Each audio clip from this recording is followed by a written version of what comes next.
Ouais, salut tout le monde. Me voici en direct de la forêt enchantée sur le site Sur les toits du monde.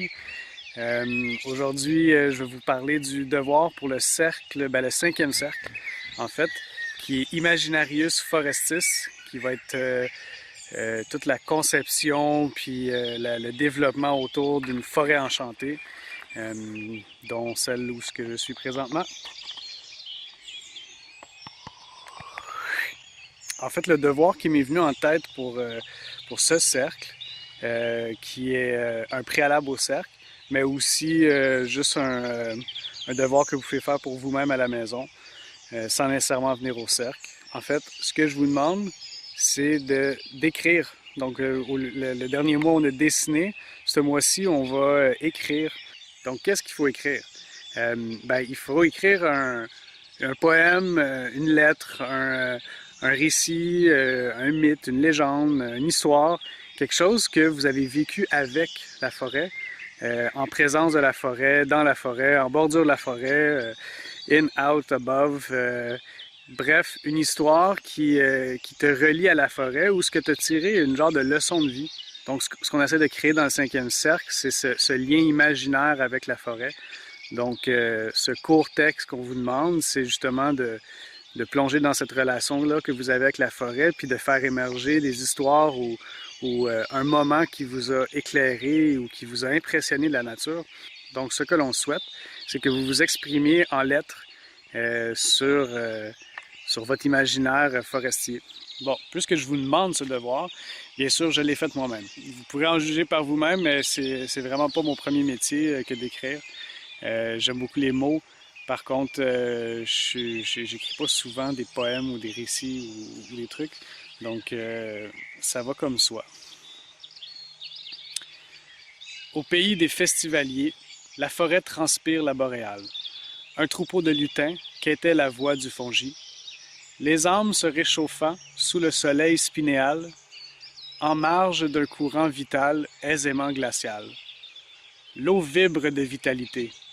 Elle vole, elle coule, elle cristallise, et même elle sublime.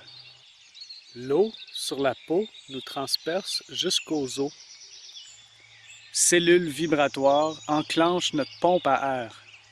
Le comportement du torrent sonne à nos ailes. La volée s'en vient, il faut se bouger. La quintessence de la quête ne fait que commencer. Observons ce que l'univers nous a réservé. Le battement des gouttes nous invite à boire. Dans la voix du guerrier, tout le monde peut s'exprimer. L'organisation humaine se transforme en organe majestique afin de rallier la grande tribu organique. La mémoire solaire radie notre corps cellulaire. Avec les messages des anciens, les prochains verront clair. Nos amis les fongis jouit à en perdre ses spores. L'homo fragilis dissout les masques des mœurs délavées. Le ruissellement de ses schèmes inocule l'air-terre. En unisson, songeons aux guildes de la prospérité. Centrons-nous aux lumières de nos reflets pour braiser la noirceur du cœur au bord de la flamme.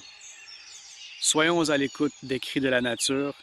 Il faut se ruser comme un renard à l'aventure.